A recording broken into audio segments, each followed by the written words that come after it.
Yo, what's up, YouTube? Today is currently July 12th of 2026, and it is 8:53 p.m. here in Bloomington, Indiana. And I got some key points I wrote down in my notes that I want to go over with y'all, and why my life has been kind of hard, definitely on this journey a lot lately. Because one, I'm in a new town. I am 13 hours away from my hometown. It was last minute. I moved up here. I was like, fuck it. You know what I mean? Excuse me for my language, but I just packed all my things in my Mustang and literally just drove here. My mom only had like a 1 week notice where she was thinking of, well, that she knew I was moving. And ever since I moved, I've been gaining a lot of hate in my hometown. A lot of people call me a LARPer. A lot of people saying that I'm lying. A lot of people are saying that all this shit I have achieved is because of my parents. And here's the thing, my mom could attest. This Mustang is not in her name. My stepdad could attest, this is not in his name. I fully bought this car in my own name. And that's one thing a lot of people try to come after me of is like, bro, it's an eco. You did not buy this on your own. Your other two cars you didn't get on your own. I literally have paperwork for all my cars still. Only car I did not own in my full name is, of course, my Nissan Altima. The GRD6 was in my name. This Scat Pack was in my name. This Mustang is in my name. I got the title, registration, all that shit in my name. Insurance is in my name. I got my own credit cards. So I'm not authorized user for some people that like to freaking LARP their authorized use credit cards that their parents got them. People are LARPing the cars that their parents actually got them, and they're trying to come after me and say that it's a trash ass car. Like, bro, I literally came from nothing, not even a year, well, a little bit over a year ago. A little bit over a year ago, January, February, March, April, May, I was literally biking to work. I was walking to work. I bought me a $500 mini bike, drove that shit to work. And a lot of people try to come after me. If I'm being honest, I have achieved so much in a year. Yes, I've only been like 30, 40% locked in. That's me being dead ass with people because I'm always upfront. Like, recently I did something wrong. People are like, is this true? I took full responsibility. I was like, yes, that's true. Yes, I did say that.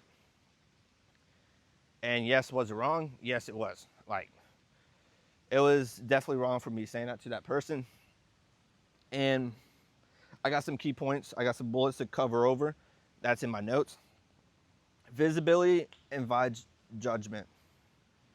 Growth means being seen, and being seen means getting criticized. Staying small is the only way to avoid it. And it talks about it in Matthew 5:11 through 12. And people judge appearance, God judges the heart. People judge the car you drive, the clothes you wear, the house you have, the watches you have, like literally everything. Everybody can, that's all what people do. They only judge, judge, judge, judge, judge. But those are always the people that's always below you, and that's one thing you don't understand. And it talks about it in 1 Samuel 16:7. And of course in Galatians 5:22 through 23, fruit over image. Real success shows in character, not possessions. And that's one thing I'm starting to like about reading about King Solomon and looking at his wisdom, because one, he is the richest man. Like, even to this day, he's still the richest man that ever walked this earth. And today's money, he had about $2 trillion, look it up, in wealth. And even till this day, like, Elon Musk just became the first trillionaire in today's economy. And it's kind of crazy on how everything's actually going so far. And in James 2:17, faith without works is dead. Believe without action also produces nothing. So there's a saying in the Bible that says faith without works is dead. And it goes both ways. Works without faith is also dead. If you want to become an entrepreneur, like, I'm only 19, I achieved this at 19 with all in my name, all that. And it all happened in just a year. And if you do not have faith without works and works without faith, you're going to stay in the same spot as possible. And one thing that a lot of people don't understand is it all ups to God's plan on why you haven't achieved things early. Because a lot of people, when they get money, they just spend it. They spend it and they spend it and they spend it. And that's where God, he delays that gratification, that instant gratification, and puts it for distant gratification. Because if you worry about instant gratification, that money is just going to disappear. And that's why becoming an entrepreneur, fully self-employed, just like myself, is really a hard journey, because with doing it, you have endless nights working, endless nights working, endless nights working, and sometimes it even pays off. And in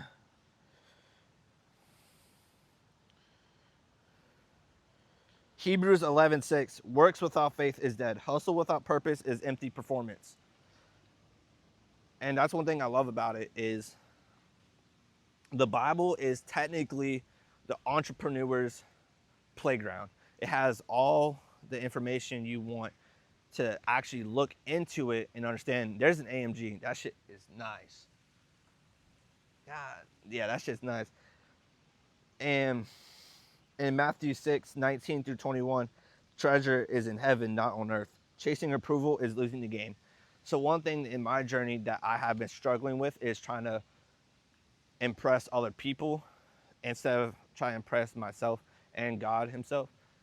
And that's where it was, of course, my downfall about a couple months ago when I lost almost everything, including the car. And because I was just trying to impress people, I was spending my money on stupid shit.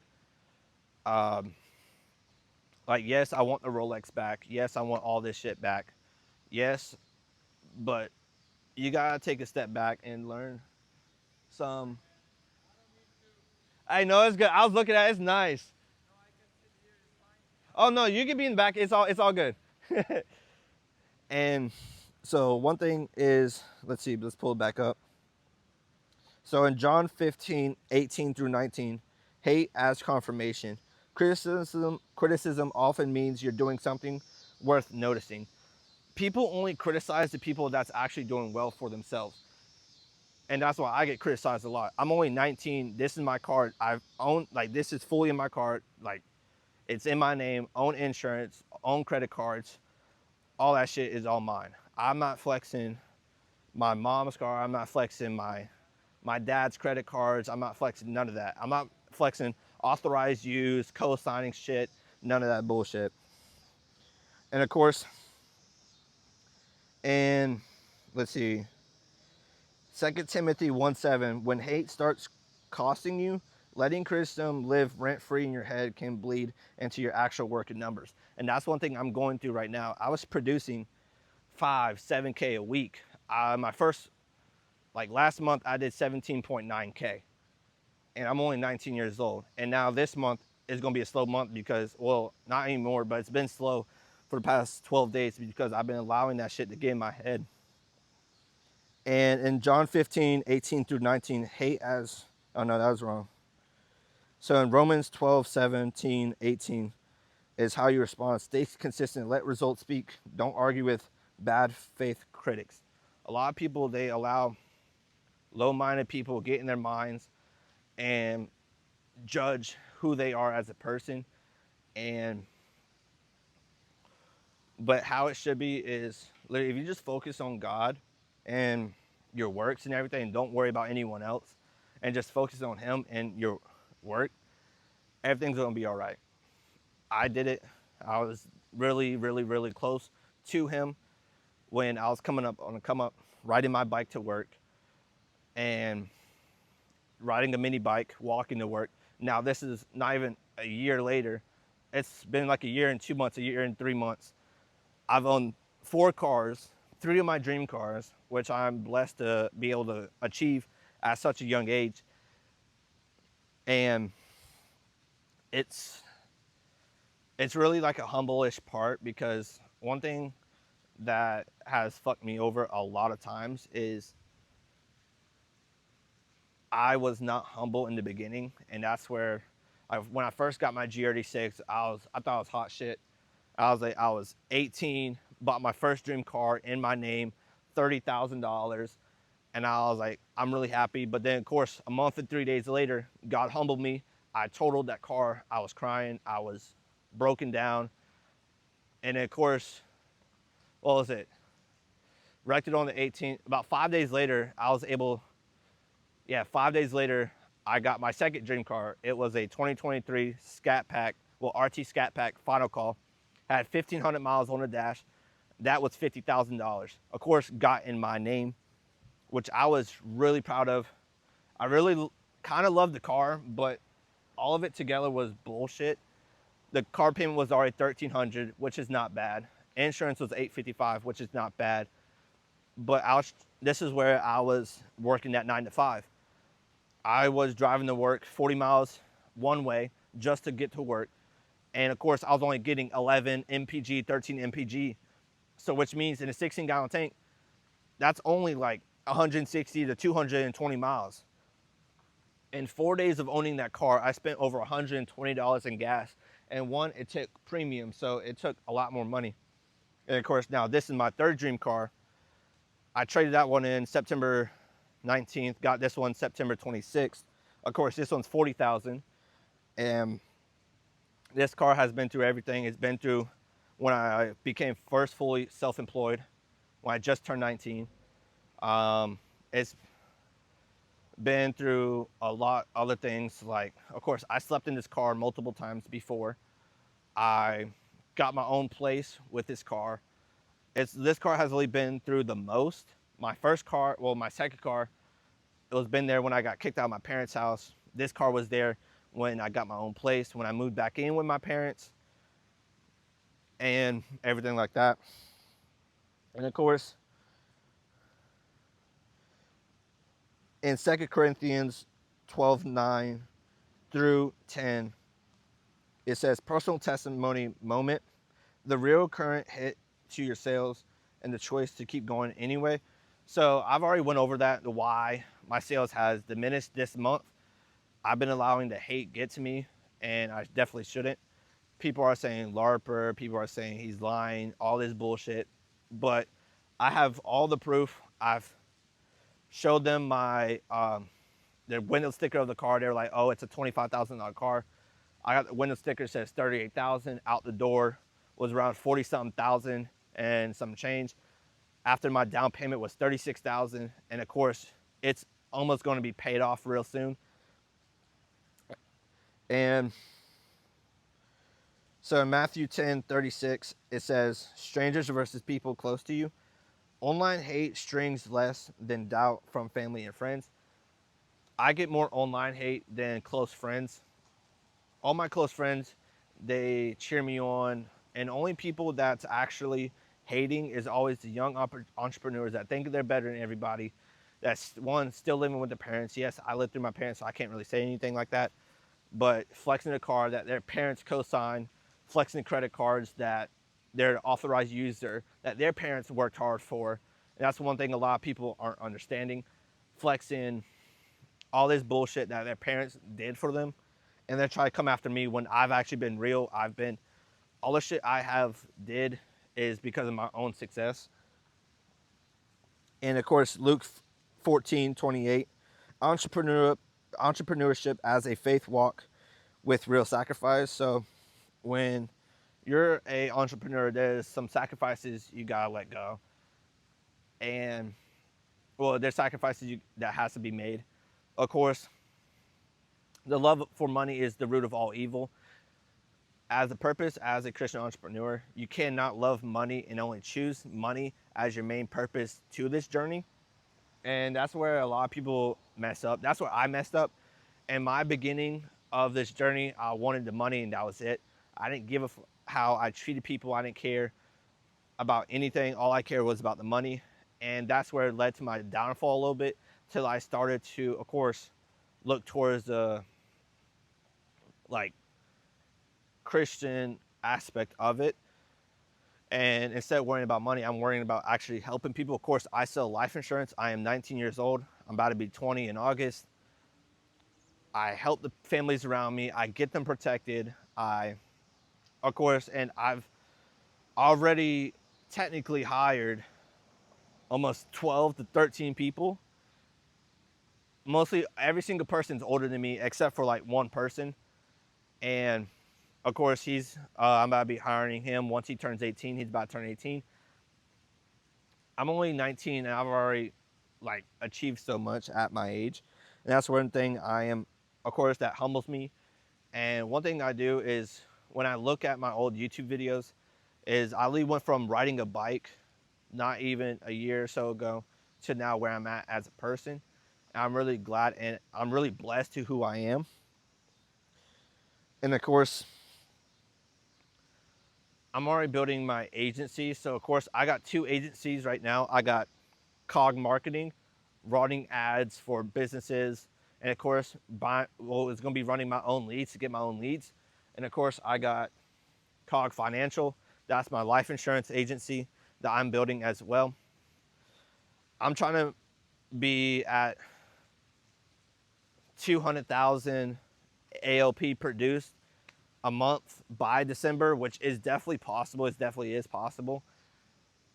And with me, my homie, and me and like two more homies, 3 more homies, it is definitely possible if we just lock them in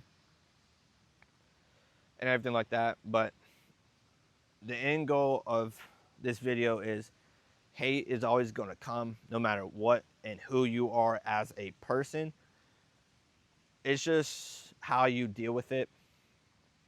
When I get hate from people, I used to react. I used to let my emotions get ahead of me, and that's where I fucked everything up. But once I started getting control of my emotions, I started looking at the Bible for a source, and that's where I have these key points from all these Bible verses I read to see about it. And one thing I want to leave off with is if you keep God as your cornerstone and your foundation, it's all going to go right. Yes, you might have failures. Well, yes, you will have failures. You'll definitely have failures, but that's all about the process. I've had a lot of failures in my life, and of course, they have affected me now, and it's still affecting me. But of course, with me getting better at it and controlling it, it's not really a big problem anymore. The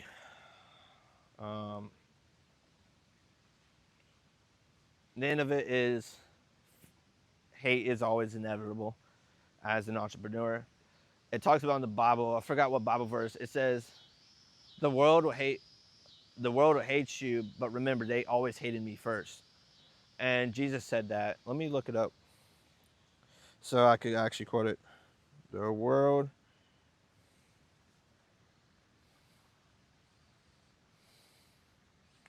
All right, let's see. So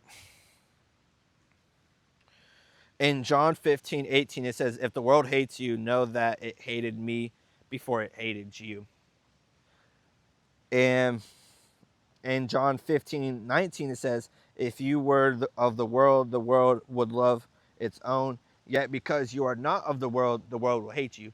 And that's why I get so much hate as an entrepreneur at my age, is because only hate I truly get is people working a 9 to 5, all that bullshit. They're in college. Those are the only people I get hate from. Entrepreneurs, I don't get hate. I mean, my mentor, Christopher Westfall, in his prime, not that long ago, was making $400,000 a month. And he's literally in my cornerstone helping me. Yes, last month I produced 17.9K before cancellations, which that is pretty fucking well as a 19-year-old. That's almost 20K a month. And in John 17:14, it says, I have given them your word, and the world hates them because they are not of the world, just I am not of the world. And 1 John 3:13 says, do not marvel, my brethren, if the world hates you. And Matthew 5:11-12, blessed are those when they revile or persecute you, for great is reward in heaven. And when I get hate, it only drives me Yes, I think about it a lot, but it drives me to become a way better person and to just keep on feeling, because all the hate I get, it's pretty much just making me more money at this point, because I could just prove them wrong. I've been proving people wrong for about a year now, almost about a year. People picked on me. I'll say what, last April I was making what, like $600 a month, working 2 jobs. Well, 600 through around to $1,400 a month. I was working 2 jobs. It was Smoothie King and of course Eggs Up Grill. And now being fully self-employed at 19, working from home, working from anywhere I want, is definitely has been a blessing for me. And of course, me and a team, we're thinking about going to Miami for a month, going to Colorado for a month, going to Cali for about a month. We're going to be like going to these like places every month of the year. So I'm gonna be traveling a lot in the next couple months. And in 1 Peter 4:12 through 14 says, "Do not be surprised as at the fiery trial. Rejoice as you share in Christ's sufferings." So a lot of these, how can I say, a lot of these verses really helps people. Um, definitely, definitely me, definitely on this journey, because of course I'm pretty much alone up here on this journey. I don't have my friends back in Charleston. Yes, I have the team. I have my team up here, but only person that's really been there through everything when I was broke is my homie Omar. He was taking me to school not that too long ago. He was always driving me around. Now me and him got matching cars. He's got a white one, I got a red one. He has a 2024, I have a 2025. Yes, I took a little bit longer, but it's all about the process and being patient with your success. Not running into things. That's how a lot of people become broke, is a lot of people, they rush into things. And we just had a guy, his name is Damien. He just made like $3,000 today, and he's 20 or 21, I think. And he sold it for like a $508 a month ALP a month. Let me pull it up real quick. So let's see. So it's $520.33 a month IUL with Mutual of Omaha, effective immediately. So that's going to be $6,243.98. Let's see. That's 6,243, 6,243.96 times 0.75 times 0.8. So he literally just made $3,750 in literally like an hour. And a lot of people don't see how much money you could definitely make in this business. Definitely if you sell IULs, final expense. Final expense, yes, you can make money, but not as much money as IULs. The longer run final expense, you get more money because, of course, you got residuals, you got renewals. Well, you do got renewals with IULs, but you don't have the residuals. And if the more policies you sell, the more residuals you will have. Let's say the policy is like $100 a month, you get a percentage of 8%. Yes, that's only $8 for one policy you get every month the client pays. But let's say you sold 10,000 clients. So that's 8 times 10,000. So if you sold 10,000 clients in the next, let's say 5 years, 6 years, 7 years, that's $80,000 a month that you're getting off of just residuals. Times that by 12. So that's almost $1 million you're not doing shit of. And of course, you got your overrides from your team. They could be producing, let's say, 10K a month. You get about 20%. Well, if you're making that much, you're making about 140%, 145. So you have them at 80. So which means that's a 65% spread. So let's say they sold a policy for $100, they're getting paid. Times that by 0.80. So that's $80.